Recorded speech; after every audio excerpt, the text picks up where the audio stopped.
나는 늘 조용하고 평범하게 살아왔다고 믿었다. 회사에서 돌아오면 작은 원룸에서 라면을 끓여 먹고 주말엔 동네 도서관에 들러 책을 읽거나 산책을 하며 할 일 없이 시간을 보냈다. 그런 나에게 가족은 멀지만 완전히 끊을 수 없는 존재였고, 특히 언니는 나에게 늘 어떤 기준을 들이대며 비교하고 판단하는 사람처럼 느껴졌다. 하지만 그 모든 감정은 곧 잊어버릴 수 있다고 생각했다. 나를 힘들게 하는 건 직장 스트레스나 미래에 대한 불안이지, 가족 때문에 인생이 뒤흔들릴 것이라고는 단 한 번도 상상하지 못했다. 그런데 어느 날, 언니의 한마디가 시작점이 되어 내 삶은 천천히, 하지만 분명하게 무너져 내리기 시작했다. 언니는 나를 불러 앉아놓고 마치 오래전부터 마음속에 쌓아두고 있던 의심을 꺼내놓듯 침착하게 말했고, 그 말은 내 귓가에 가시처럼 막혀 쉽게 빠지지 않았다. 너, 아빠 재산 노리고 있었지? 그렇게 안 보이더니 역시 피는 못 속이네. 그 순간 나는 숨이 멎는 듯한 충격을 받았고, 마치 온몸이 얼어붙은 것처럼 움직이지 못했다.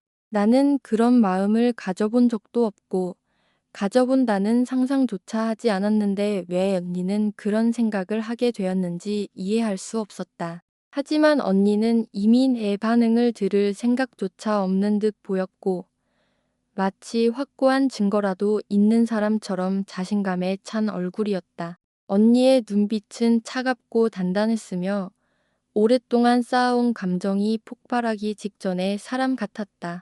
그녀는 내 앞에 앉아 있지만 내가 알고 지냈던 언니와는 완전히 다른 사람처럼 느껴졌다. 그날 이후 나는 혼자 있을 때마다 언니의 말투와 표정을 떠올렸고, 어쩌다 이런 일이 벌어졌는지, 내가 무엇을 잘못했는지 곱씹어 보았다.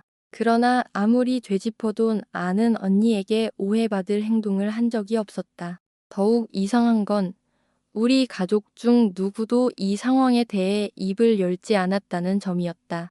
마치 이미 서로 알면서도 나만 모르는 어떤 비밀이 있는 듯한 분위기가 집안에 감돌았다. 나는 점점 더 고립되어 갔고, 언니의 의심은 하루가 다르게 부풀어 오르며 나를 압박했다.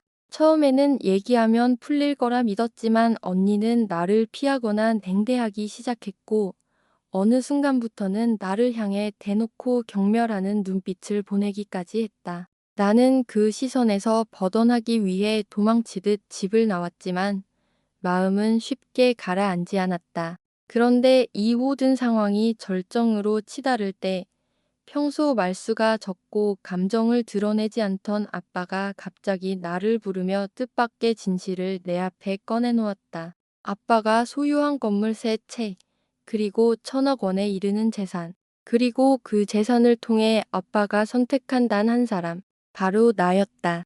그러나 그 진실이 밝혀지기 전까지 내가 겪어야 했던 일들은 내 삶을 완전히 바꿔놓았다. 그날 아빠가 내 앞에 서기 전까지 나는 내가 어떤 폭풍 속에 휘말려 있는지도 모르고 있었다. 내 이름은 한세진, 34세 평범한 직장인이자 가끔은 가족이라는 울타리 속에서 제자리를 찾지 못한 채 흔들리는 막내딸이다. 내가 살고 있는 곳은 경기도 외곽의 오래된 주택가 근처에 있는 작은 원룸으로 회사까지는 지하철로 1시간 넘게 걸리지만 내 형편에 감당할 수 있는 유일한 공간이었다. 반면 우리 집안은 겉으로 보기엔 비교적 안정된 중산층 가정으로 여겨졌다. 아빠 한도철은 평생 말수가 적은 사람이었고 언제나 낡은 점퍼에 같은 색깔의 모자를 쓰고 다니며 눈에 띄는 걸 싫어했다. 엄마는 10년 전 지병으로 돌아가셨고 그 이후 우리 가족은 조용해졌으며 감정 표현이 조금씩 줄어들었다. 특히 아빠는 더더욱 내면으로 숨어들었다. 언니 한서유는 2살 터울로 나보다 훨씬 사교적이고 똑똑했으며 언제나 주목받는 위치에 서 있던 사람이었다. 대학도 명문을 나와 안정적인 회계사로 자리 잡았고 사람들은 늘 그녀를 칭찬했다. 나 역시 언니를 존경하고 따랐지만 언니는 내게 늘 어떤 기준을 강요하듯 굴었다. 살려면 계획이라는 게 있어야지.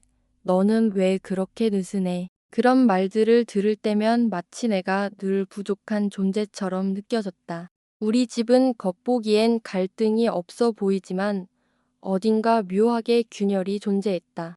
특히 아빠와 언니 사이에는 설명하기 힘든 긴장감이 흐를 때가 많았다. 말은 하지 않지만 언니가 아빠를 평가하는 듯한 시선, 그리고 아빠가 그런 시선을 피하는 듯한 모습이 오래된 그림자처럼 집안 곳곳에 배어 있었다. 나는 그 사이에서 늘 중재 역할을 하며 균형을 잡으려 했지만 사실 가장 약한 위치에 있었다. 아빠는 오래된 공구 가게를 운영하는 작은 자영업자로 보였고 나와 언니도 그렇게 알고 있었다. 하지만 이상한 점은 가끔 아빠가 큰 결정을 할 때나 누군가를 도울 때 상식적으로 이해하기 힘든 규모의 도움을 주곤 했다는 것이다. 아주 어릴 적에도 우리 집은 경제적으로 넉넉하지 않았어야 하는 상황임에도 항상 필요한 순간엔 기묘할 만큼 모든 게 갖춰져 있었다. 그러나 나는 그 모든 걸 깊게 생각하지 않았다. 어릴 적엔 아빠가 능력 있는 줄 알았고, 커서는 아빠가 오래된 인맥이 많기 때문이라고 추측했다. 그러던 어느 날, 언니가 갑자기 나를 몰아붙이기 시작하며 가족 간의 균형은 완전히 무너졌다. 그 시작은 사소한 오해처럼 보였지만, 언니는 그 오해를 사실로 굳히고 내가 아빠의 재산을 노리고 있다는 상상까지 만들었다. 나는 처음에 언니가 스트레스를 받아 잠시 과민 반응을 보인 것이라고 생각했다. 그러나 언니는 점점 날카로워졌고 마치 오랫동안 나를 의심해왔던 사람처럼 차갑게 굴었다. 그리고 집안 분위기 역시 묘하게 변했다. 아빠는 아무 말 없이 내 눈치를 보기 시작했고 나는 그 시선이 더 불안했다.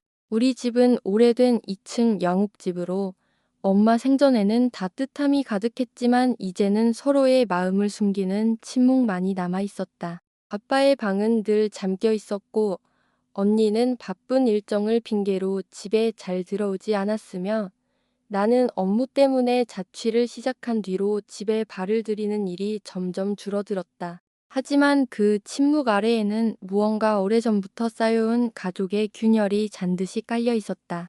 나는 그 균열을 똑바로 본 적이 없었기에 그 균열이 내게 어떤 폭풍을 안겨줄지 전혀 알지 못했다. 언니가 내게 던진 한마디는 단순한 오해가 아니라 그동안 우리가 쌓아온 모든 관계를 흔들어 버릴 단초였다. 그리고 그 균열이 결국 어디로 향할 것인지는 그때까지만 해도 나조차 상상 못한 일이었다. 우리 가족의 역사는 겉으로는 평범해 보였지만 안으로 들어가면 조용한 파동들이 천천히 밀려오는 바다 같았다. 내가 어린 시절을 떠올리면 가장 먼저 생각나는 사람은 엄마였다. 엄마는 집안의 중심이었고 아빠와 언니, 그리고 나를 부드럽게 이어주는 따뜻한 끈 같은 존재였다. 엄마는 늘 바쁘게 움직이면서도 가족의 감정을 먼저 살폈고 언니가 사소한 문제로 짜증을 내도 차분하게 받아주었다. 나는 엄마 품에서 자라면 해성적이고 조용한 성격이 되었고 언니는 그런 나를 이해하지 못했는지 자주 넌 왜 이렇게 느려? 라고 말하곤 했다. 하지만 그때까지만 해도 언니의 말투에는 악의가 없었고 자신의 기준을 그대로 내게 적용하는 버릇 정도로만 보였다. 우리 가족 사이에 균열이 생기기 시작한 건 엄마가 병을 얻고 난 뒤부터였다. 엄마가 병원에서 보내는 시간이 늘어나자 집안의 공기가 천천히 달라졌다. 아빠는 말수가 더 줄어들고 깊은 생각에 잠기는 일이 많아졌으며 언니는 집안 살림과 공부를 동시에 하느라 예민해졌다. 나는 그 틈에서 엄마의 곁을 지키고 싶었지만 어린 마음에 아무것도 할 수 없었다. 결국 엄마는 어느 추운 겨울날 우리가 잠든 사이 조용히 숨을 거두었고 그날 이후 우리 가족은 엄마라는 중심축을 잃고 각자 다른 방향으로 기울어 갔다. 엄마 장례식 때 언니는 그까지 울음을 참았지만 장례가 끝난 뒤 방에 들어가 문을 걸어 잠그고 혼자 소리 없이 오랫동안 울었다. 아빠는 장례식 내내 굳은 표정이었고 다 끝난 후 집으로 돌아와 식탁에 앉은 채 새벽까지 움직이지 않았다. 나는 그 모습을 보면서도 아무것도 할 수 없었다. 그때부터 우리 가족은 서로의 감정을 피하기 시작했고, 특히 아빠는 더 깊은 벽을 쌓았다. 언니는 대학에 들어가면서 집에 머무는 시간이 줄었고, 나 역시 고등학교를 다니며 조용히 살아가는데 익숙해졌다. 이상한 건 엄마가 돌아가신 후 집안의 재정이 갑자기 안정되기 시작했다는 점이었다. 언니는 유명 학원에 다녔고, 나도 부족함 없이 필요한 것들을 제공받았다. 아빠는 여전히 작은 공구 가게를 운영한다고 했지만 가게 규모에 비해 지출이 지나치게 넉넉했다. 나는 그것이 아빠의 저축 덕분이라고 굳게 믿었고 언니도 의심하지 않았다.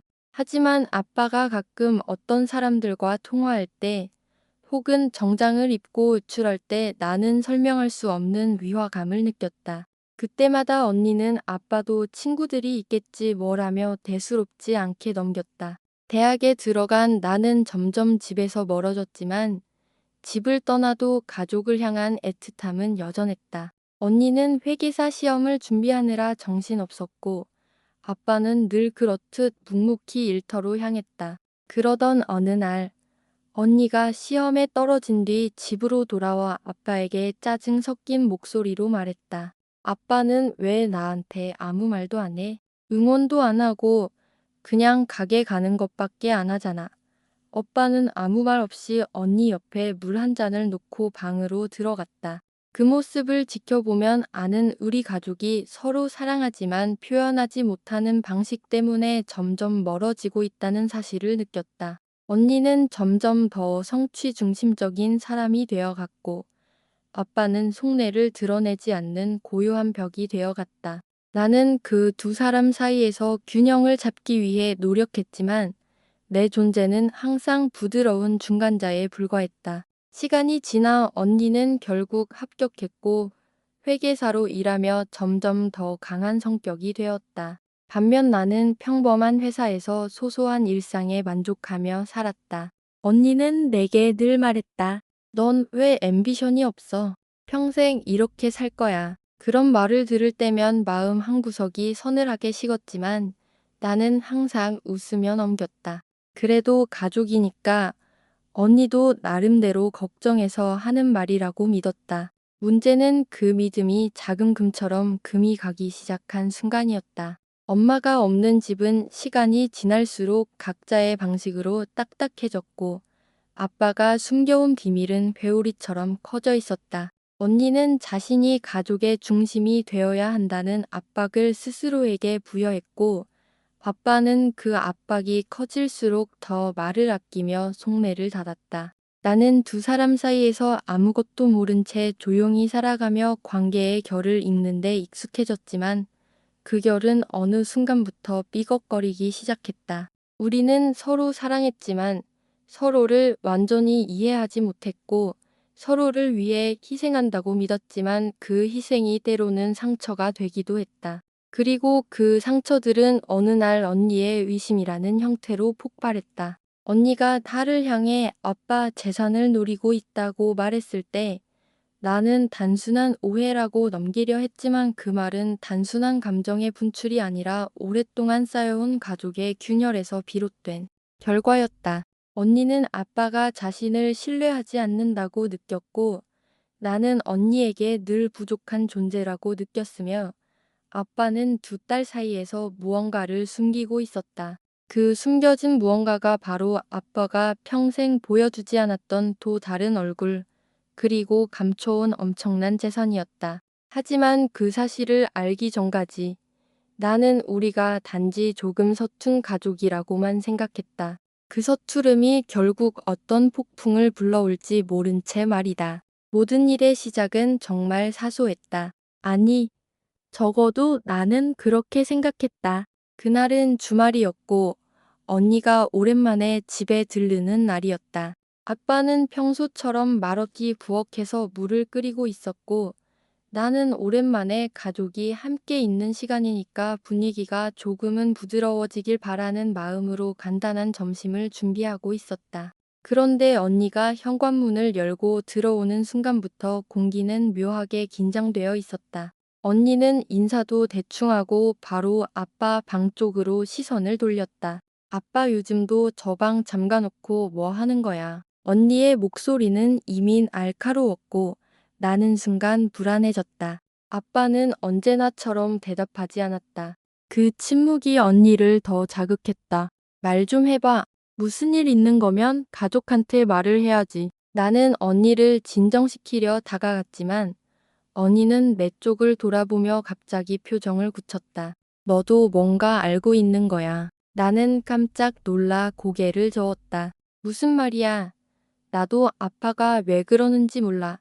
하지만 언니는 이미 내 말을 믿지 않는 듯 눈썹을 찌푸렸다. 그리고 그 순간 아빠 방문이 미세하게 열리더니 아빠가 느릿하게 걸어 나왔다. 아빠는 평소보다 더 창백해 보였고 눈빛은 복잡하게 흔들리고 있었다. 그러더니 아빠는 언니에게 말하지 않고 나만 짧게 바라봤다. 그 눈빛에는 무언가 말하고 싶은데 차마 말하지 못하는 깊은 갈등이 담겨 있었다.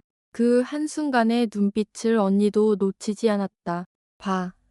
아빠가 너한테만 뭐 얘기하는 거 있지? 그래서 그러는 거지. 언니의 목소리는 이미 확신에 차 있었고 나는 황당함에 말을 잇지 못했다. 언니, 무슨 소리야? 나 진짜 몰라. 하지만 언니는 부엌으로 들어와 내가 준비하던 재료들을 쾅 내려놓으며 말했다. 요즘 내가 자꾸 집에 와서 아빠 방 근처만 서성인다던데 그게 왜인지 생각해봤어. 나는 충격에 말문이 막혔다. 그건 그냥 아빠 걱정돼서 걱정? 아니면 아빠가 뭘 숨기고 있는지 궁금해서 그런 거 아니고 언니의 말투는 이미 나를 범인으로 단정짓고 있었다. 더 끔찍한 건 아빠가 그 상황에서 아무 말도 하지 않았다는 것이다. 아빠는 등을 돌리며 물을 끓이던 자리로 돌아갔고 그 침묵은 나를 더 깊은 구렁텅이에 빠뜨렸다. 언니는 그 침묵을 자신의 확신으로 받아들인 듯 고개를 끄덕였다. 역시 그렇구나. 이제 좀 보이네. 나는 언니를 붙잡고 설명하려 했지만 언니는 이미 화가 치밀어 오른 상태였다. 세진아, 너 솔직하게 말해. 요즘 아빠가 너한테만 돈이라도 주고 있어. 아니면 무슨 서류 같은 거 맡겼어. 나는 너무 충격받아 숨이 막히는 기분이었다. 그저 한 번도 생각해 본 적 없는 의심이었다. 언니, 나 그런 거 없어. 진짜야. 하지만 언니는 내 눈을 똑바로 보며 잊지 않겠다는 듯 고개를 저었다. 너는 항상 숨기는 게 많았어. 착한 척하는 것도 이제 그만하고 사실을 말해.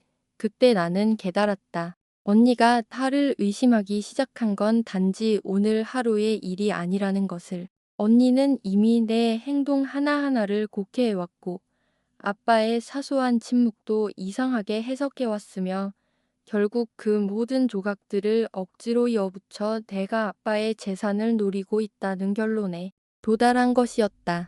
하지만 그날의 최악의 순간은 아직 오지 않았다. 언니가 갑자기 아빠에게 소리쳤다. 아빠, 이제 말 좀 해. 왜 세진이만 편들어?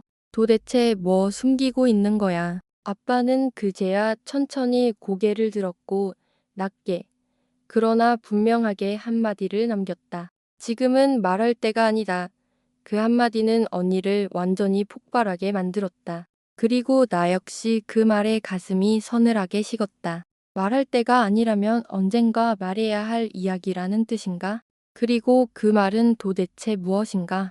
그날 이후 언니는 나를 노골적으로 의심했고 아빠는 더 말을 아꼈고 나는 갑작스러운 고립 속에서 숨조차 제대로 쉬기 힘든 상태가 되어갔다. 하지만 그때는 몰랐다. 그 침묵들이 결국 우리 가족의 진짜 균열을 깨우는 방아쇠가 될 것이라는 것을. 그리고 그 균열은 상상도 못한 진실과 함께 폭발할 운명이었다. 그날 이후 언니의 태도는 눈에 띄게 달라졌다. 아니, 정확히 말하자면 언니는 더 이상 나를 가족으로 대하지 않았다.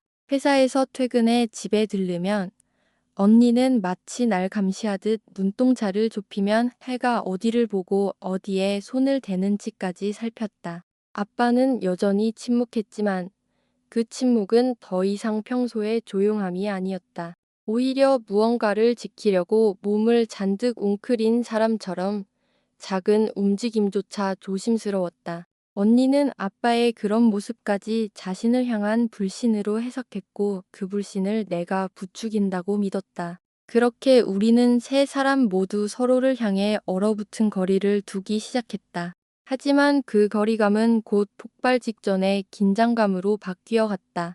어느 날 언니가 집안 서류함을 뒤지고 있는 걸 발견했을 때 나는 그제야 언니가 도를 넘었다는 사실을 깨달았다. 언니, 뭐 하는 거야? 언니는 서류를 뒤적이다가 내 목소리에 멈춰섰고 천천히 뒤돌아보며 말했다. 아빠 재산 서류 있어? 어디 숨겨놨어? 나는 한숨을 쉬었다. 언니, 제발 그만 좀 해. 아빠가 뭐 숨긴다 쳐돈 아랑은 상관없잖아. 그러자 언니는 작게 비웃었다. 상관없다고? 세진아, 네가 뭘 모르는 척하는지 알겠는데 그 가식, 이제 좀 지겨워 가식. 나는 언니 얼굴을 똑바로 바라봤다. 언니, 나 정말 아무것도 몰라. 그래, 계속 그렇게 말해봐. 근데 왜 아빠는 너만 보면 표정이 바뀌는데? 왜 너한테만 눈길을 주는 것 같은데? 나는 당황해 헛웃음이 나왔다. 언니 아빠가 말도 안 하는데 무슨 표정이 바뀐다는 거야. 그냥 언니가 그렇게 느끼는 거지. 그러자 언니는 한 발 앞으로 다가오면 아껴 말했다. 그래, 네가 모른다고 하면 할 말은 없지. 근데 기억나? 지난달에 아빠가 너한테만 봉투 준 거. 나는 그 말을 듣는 순간 심장이 철렁 내려앉았다. 그날 아빠는 내가 퇴근하고 집에 들른 날 갑자기 작은 봉투를 내게 건넸다. 힘들지 않게 지내라. 그 말뿐이었다. 봉투 안에는 현금이 아닌 병원 진료비 영수증이 들어있었다. 내가 몇 달 전 체력 검진을 받았을 때 남은 금액을 아빠가 대신 처리해 준 것이었다. 언니는 그걸 보지 못했다. 그런데 언니는 그 봉투를 비밀 지원금이라고 오해한 것이다. 그건 그런 게 아니야. 나는 급히 설명했다. 그건 내가 하지만 언니는 말을 끊었다. 됐어.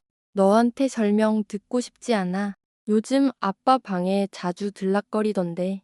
그건 뭐야? 언니가 맨날 아빠한테 소리치니까 내가 상태 좀 보려고 들어간 거였어. 그래. 너답게 또 착한 척 좀 해보지 그래. 너무 기대돼. 나는 더는 말을 이어갈 힘이 없었다. 그날 밤, 아빠는 내 방문 앞에 잠시 서 있다가 아무 말도 없이 돌아갔다. 그 조용한 발걸음이 더 깊은 침묵을 남겼다. 마치 아빠조차 언니의 오해를 해결할 자신이 없는 듯한 느낌이었다. 다음 주도, 그 다음 주도 상황은 나아지지 않았다. 오히려 더 악화되었다. 언니가 아빠의 통장을 확인하겠다면 알리를 쳤고, 아빠는 평소보다 훨씬 강하게 그만두라고 말했지만, 언니는 아빠의 반응조차 나를 감싸기 위한 행동이라며 분노했다. 왜 숨겨? 왜 이렇게까지 비밀이 많은데? 언니는 진짜로 울기 직전의 표정이었다. 그리고 그날 밤, 언니는 내게 메시지를 보냈다. 짧고, 차갑고, 결심한 사람의 문장. 나도 이제 준비해야겠다. 너한테 빼앗기지 않을 거야. 나는 창백해진 채 메시지를 내려놓았다. 빼앗는다는 단어가 이렇게 무섭게 들릴 줄은 몰랐다. 하지만 긴장은 그게 끝이 아니었다. 어느 날 퇴근 후 집에 들어왔을 때 현관 신발장이 열려 있었고 언니의 구두와 아빠의 낡은 슬리퍼가 뒤섞여 있었다. 나는 그 광경이 심상치 않다는 걸 단번에 느꼈다. 문을 열자 언니의 격앙된 목소리가 거실을 울렸다. 아빠, 이렇게까지 나한테 숨길 거야? 나한테 왜 이래? 내가 뭘 잘못했는데? 아빠는 소파에 앉아 있었고 언니는 서류철과 봉투 여러 개를 바닥에 쏟아놓고 있었다. 나는 망연한 얼굴로 다가갔다. 언니, 뭐 하는 세진아, 너도 봐. 아빠가 뭘 숨기고 있는지. 바닥에 떨어져 있는 것들은 전부 병원 영수증, 오래된 계약서, 그리고 아빠가 쓴 일기 조각들까지 섞여 있었다. 아빠는 차분히 말했다. 너무 넘겨짚지 마라. 하지만 언니는 듣지 않았다. 넘겨짚어? 아빠가 이걸 다 숨겼잖아. 왜 숨겨? 왜? 그 순간 나는 언니가 무너지고 있다는 사실을 느꼈다. 언니는 아빠에게 인정받고 싶었고, 아빠가 자신을 신뢰해 주길 바랐고, 가족 안에서 중심이 되고 싶었다. 하지만 아빠의 침묵은 언니를 더 불안하게 만들었고 그 불안이 이제는 나를 향한 분노로 뒤틀린 것이었다. 언니는 갑자기 나를 향해 돌아섰다. 불안, 상처, 오해, 분노가 뒤섞인 얼굴이었다. 넌 어도 이거 알고 있었지? 맞지? 나는 고개를 저었지만 목이 타서 말이 제대로 나오지 않았다. 아니야, 나는 정말 거짓말. 언니는 소리쳤다. 아빠가 너만 좋아한다는 건 알았어. 하지만 이렇게까지 언니의 말이 이어지려는 순간 아빠가 언니를 똑바로 바라보면 작고 단단한 목소리로 말했다. 됐어. 이제 그만해라. 서윤아. 언니는 멈췄고 나는 숨을 삼켰다. 아빠가 언니에게 저렇게 말한 건 처음 보는 모습이었다. 언니는 떨리는 목소리로 물었다. 왜 나한테 말 안 해? 왜 너는 세진이만? 아빠는 한숨을 길게 내쉬었다. 그리고 말했다. 지금은 말할 때가 아니다. 하지만 곧 말할 거다. 그 한마디가 우리 셋을 모두 멈추게 했다. 언니는 다시 무너질 듯 고개를 떨궜고 나는 벽에 기대 숨을 골랐다.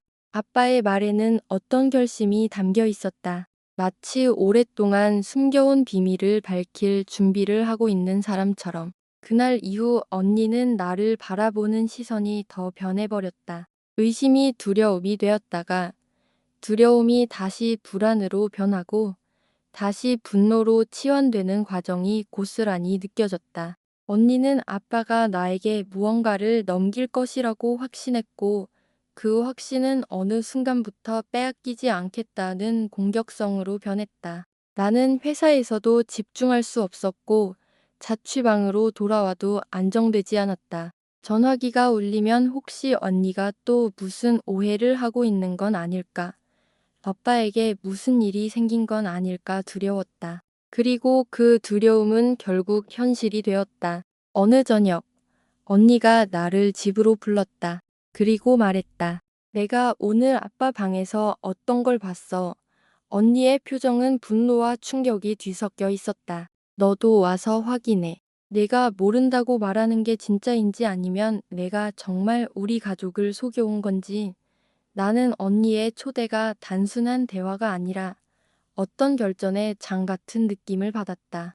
그리고 그날이 바로 모든 것이 무너지고 또 모든 것이 드러나는 전야였다. 그날 저녁, 나는 이상하리만큼 차분한 마음으로 아버지의 서재 문을 두드렸다. 문틈 사이로 따스한 조명이 흘러나오고 아버지는 오래된 나무 탁자에 앉아 서류를 천천히 넘기고 있었다. 내가 들어서자 아버지는 안경을 벗고 조용히 말했다. 오늘 내가 많이 울었겠구나. 그 말만으로도 가슴이 먹먹해져 대답조차 나오지 않았다. 아버지는 손짓으로 나를 앉으며 서류 더미 중 하나를 앞으로 끌어당겼다. 사실 오래전부터 준비해둔 게 있다. 그 순간 문이 열리고 예상치 못한 인물이 서재로 들어왔다. 아버지의 오랜 친구이자 세무사인 최 실장님이었다. 그는 두툼한 파일을 들고 나를 향해 인사한 뒤 아버지 옆에 섰다. 아버지는 조용하지만 단호한 목소리로 말했다. 세 사람에게 보여줄 때가 왔다. 내가 세 사람 하고 묻기도 전에 그들은 거실로 나가 언니와 형부, 엄마를 모두 불렀다. 거실 테이블 위에 놓인 파일은 묵직했고 긴장한 공기가 방 전체를 감쌌다. 언니가 팔짱을 끼고 비웃으며 말했다. 아빠, 무슨 쇼라도 하시려는 거예요. 형부도 맞장구를 치며 사람 불러놓고 뭐 하시는 겁니까? 라고 했다. 하지만 아버지는 그 말들에 흔들리지 않고 조용히 파일을 펼쳤다. 첫 장에는 건물 세 채의 등기부등본 사본이 가지런히 정리돼 있었다. 언니가 즉각 소리쳤다. 저건 아빠 건물들이잖아요. 왜 갑자기 그걸 꺼내세요? 아버지는 고개를 들고 언니를 바라보았다. 지금부터 말할 이야기의 중심이기 때문이다. 아버지는 반년 전부터 내가 모르는 사이 이미 어떤 움직임들이 있었다고 설명했다. 어느 날 언니와 형부가 아버지의 건물 중 두 채를 담보로 대출을 받으려 했다는 사실. 그리고 그 과정에서 나의 이름을 이용해 아버지를 속이려 했다는 사실 말이다. 뭐라고요? 내가 놀라 묻자 최 실장님이 부연 설명을 했다. 지민 씨의 서명이 위조된 문서가 금융기관에 제출됐습니다. 다행히 대표님이 미리 경고를 받아 미수에 그친 건으로 확인됐고 관련 자료는 모두 보관돼 있습니다. 언니는 얼굴이 새빨개지며 소리쳤다. 그건 누군가가 우리를 모함한 거예요. 우리가 왜 그런 걸 하지만 아버지가 조용히 한 장의 복사본을 꺼내 언니 앞에 밀어두었다. 바로 언니의 필적과 동일한 서명이 들어간 문서였다. 형부가 당황해서 언니의 팔을 잡으며 중얼거렸다. 이거 잘못된 거야. 이런 게 있을 리가 없잖아. 그러나 아버지는 그들의 변명을 기다리지 않았다. 또 하나의 파일을 여며 테이블 위에 펼쳤다. 이번에는 아버지 개인명의 계좌 거래 내역이었다. 너희가 지민이를 몰아세우기 시작한 그 시기, 너희 둘의 계좌로 누군가 송금한 돈이 있었다. 아버지의 말에 언니는 눈이 흔들렸고 형부는 침을 꿀꺽 삼켰다. 누가 송금했는지 모를 줄 알았느냐. 아버지는 마지막 장을 뒤집으며 말했다. 송금리는 바로 언니의 친구이자 오래전부터 형부와 수상한 관계로 소문났던 인물이었다. 거짓말, 조작, 탐욕, 그 모든 게 서류 속에 고스란히 기록돼 있었다. 나는 숨을 들이쉬며 언니를 바라보았다. 언니는 더 이상 능청스럽게 웃을 수 없었다. 그녀의 손이 떨리고 있었고 형부는 시선을 바닥에서 떼지 못했다. 엄마는 충격을 받은 표정으로 중얼거렸다. 설만 어휘가 그런 일을. 아버지는 내가 평생 들어본 적 없는 냉혹한 목소리로 말했다. 지민이를 몰아세우고 죄 없는 아이를 욕심쟁이로 만들었을 때 나는 더 이상 침묵할 수 없었다. 너희는 가족을 공격했고 나는 그 대가를 분명히 해야 한다. 아버지는 또 다른 서류를 꺼내면 애 쪽으로 건넸다. 이것은 건물 세 채의 명의를 지민이에게 넘기는 증여 서류다. 언니가 자리에서 벌떡 일어나 비명을 지르다시피 말했다. 아빠, 지금 무슨 짓을? 아버지가 단호히 말했다. 지민이는 내게서 어떤 것도 요구한 적이 없다. 하지만 너희는 계속해서 빼앗으려고 했다. 그런 너희에게 더 이상 줄 것은 없다. 언니는 무너진 표정으로 형부에게 시선을 던졌지만 형부는 이미 상황 파악이 끝났다는 듯 고개를 숙인 채 아무 말도 하지 않았다. 아버지는 마지막으로 말했다. 이제 모든 진실은 밝혀졌다. 앞으로는 법적으로 처리할 것이다. 거실은 숨소리마저 얼어붙은 듯 조용해졌다. 나는 아버지를 바라보며 떨리는 목소리로 물었다. 아빠, 정말 이 모든 걸 나를 위해? 아버지는 고개를 끄덕였다. 그렇다. 넌 나의 딸이고 지켜야 할 이유가 충분한 아이다. 그 순간 나는 그동안의 억울함과 상처가 한꺼번에 무너져 눈물이 왈칵 쏟아졌다. 어느 것도 예상하지 못한 대반전. 하지만 동시에 너무나 명확한 진실. 아버지는 누구보다 조용한 사람이었지만 나를 위해 누구보다 강한 사람이 되어 있었다. 그리고 그날 우리 가족은 돌아갈 수 없는 선을 넘어섰다. 언니는 마치 숨이 막힌 사람처럼 입을 벌린 채 말을 잇지 못했다. 그동안 자신이 휘둘러 왔던 우월감과 확신이 단숨에 산산조각 난 듯 얼굴이 하얗게 질렸다. 형부는 고개를 들지 못하고 손가락 사이로 땀을 떨구었고 엄마는 충격에 손을 떨며 소파 가장자리를 움켜쥐고 있었다. 모든 게 너무 빨리, 너무 명확하게 드러났기 때문이다. 아버지가 서류들을 정리해 한쪽으로 밀어두자 언니가 드디어 비명을 삼키듯 외쳤다. 아빠, 이건 너무해. 아무리 그래도 어떻게 그 많은 재산을 지민이에게 넘겨? 난 뭐야? 나는 당신 딸이 아니야. 그 소리에 내가 움찔했지만 아버지는 흔들림 없이 말했다. 딸이니까 용서할 수 있는 일이 있고 딸이기 때문에 절대 용서할 수 없는 일이 있다. 내가 한 일은 후자다. 언니의 눈이 크게 흔들렸고 형부는 장인어른, 이번만은 다시 생각해 주시면 하며 가까이 다가왔지만 아버지는 손짓으로 단칼에 잘라냈다. 한 번 더 지나쳤다면 지민이 인생이 무너질 수도 있었다. 다시는 내 집에 발을 들이지 마라. 그 말은 사실상 추방 선언이었다. 언니는 충격에 말을 잇지 못하다가 이내 분노로 얼굴을 일그러뜨렸다. 그래, 좋아. 그렇게까지 하시겠다니 평생 후회해. 언니는 거칠게 가방을 잡아챘고 형부도 뒤따라 나가며 문을 쾅 닫았다. 현관문이 울릴 만큼 흔들렸고 그 여운이 거실 안 공기를 쓸어가듯 무겁게 가라앉았다. 엄마는 입술을 떨며 말했다. 어쩌다가 우리가 이렇게까지 하지만 아버지는 고개를 젓고 천천히 소파에 앉았다. 그제야 배의 마음 속 감정들이 터져나왔다. 억울함, 서운함, 그리고 갑작스러운 해방감 같은 감정들이 뒤엉켜 눈물이 멈추지 않았다. 나는 아버지에게 다가가 물었다.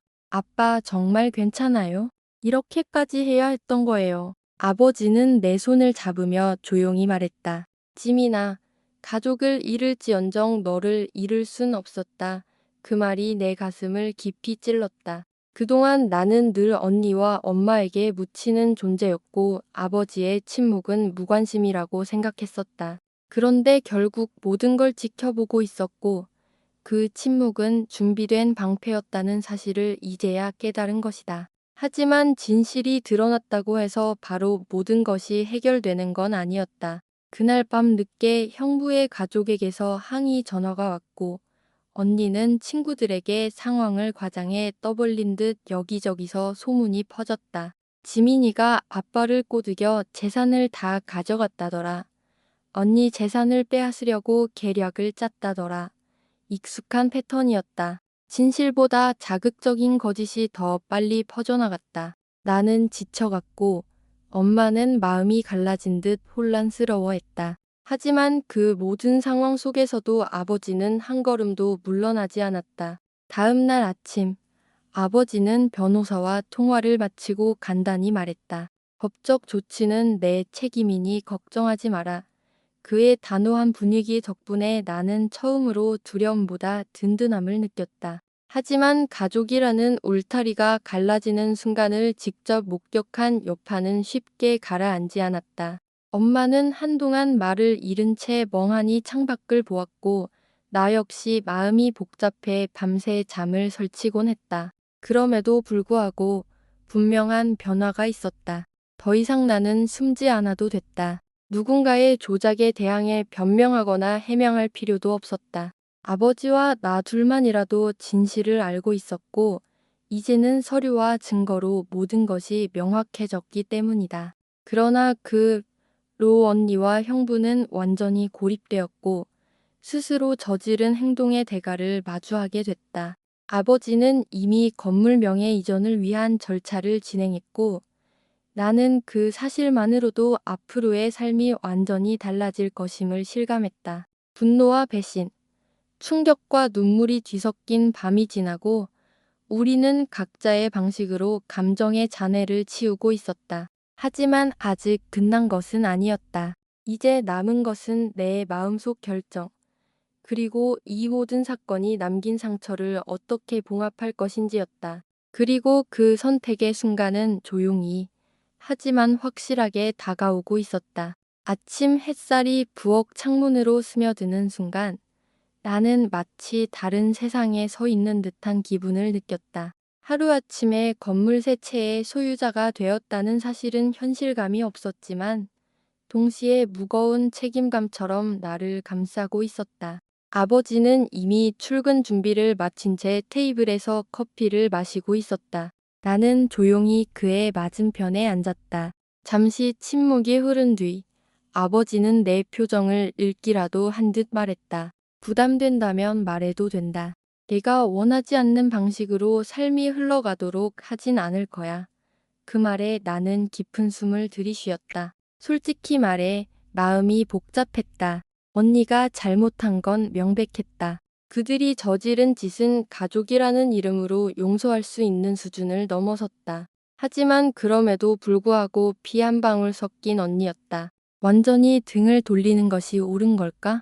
아버지는 문서상의 절차를 전부 내 손에 넘겼다. 소송을 계속할지, 재산을 어떻게 관리할지, 언니와 어떤 관계를 유지할지 모두 내가 결정할 문제였다. 아버지가 아무리 나를 위해 싸워줬다 해도 이제는 내가 스스로 방향을 정해야 했다. 나는 조심스럽게 입을 열었다. 아빠 언니를 법적으로 처벌하는 건 정말 필요한 걸까? 아버지는 잠시 생각하더니 무겁지만 담담하게 말했다. 지민아, 네가 상처받지 않기 위한 최소한의 안전장치다. 그게 없으면 그들은 다시 돌아와 무너뜨리려 할 거다. 너는 너무 오랫동안 착한 척하며 참아왔고 그 틈을 그들이 악용했다. 그의 말은 사실이었다. 나는 늘 양보했고 조용히 넘겼고 결정권을 남에게 내줬다. 그게 착함이라고 믿었지만 결국 나를 무너뜨리는 약점이 되었다. 이번 일은 그 약점이 얼마나 위험한지 극명하게 보여준 사건이었다. 나는 테이블 가장자리를 손끝으로 천천히 쓸어내렸다. 그럼 나는 어떻게 해야 할까? 아버지는 미소도 한숨도 아닌 무표정한 얼굴로 말했다. 지민아, 이제 내가 선택해라. 옳고 그름이 아니라 내가 앞으로 어떤 사람으로 살아가고 싶은지에 대해. 그 말은 마치 마지막 퍼즐 조각처럼 내 머릿속에 결정이라는 형태를 완성시켰다. 그날 오후 나는 변호사 사무실을 찾아갔다. 언니와 형부에 대한 형사 고발은 유지하되 금전적 배상을 크게 요구하지 않는 방향으로 조정해달라고 부탁했다. 강하게 처벌할 수도 있었지만 그들 때문에 내 마음마전 알카로운 사람이 되고 싶지는 않았다. 하지만 동시에 다시는 내 인생에 개입하지 못하도록 법적 장치를 확실히 해두고 싶었다. 변호사는 고개를 끄덕이며 말했다. 지혜로운 결정이십니다. 피해는 인정받되 감정에 휘둘리지 않으시려는 거군요.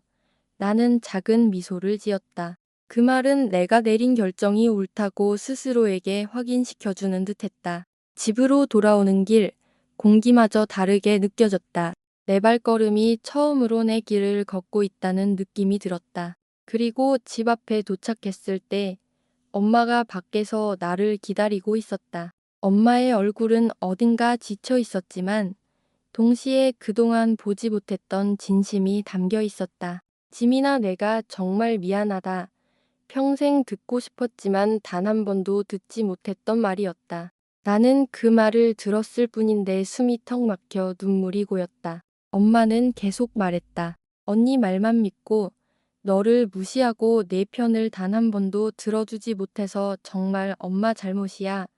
나는 조용히 고개를 저으며 말했다. 엄마, 이제 괜찮아요. 나도 이제 내 인생을 지킬 수 있을 것 같아요.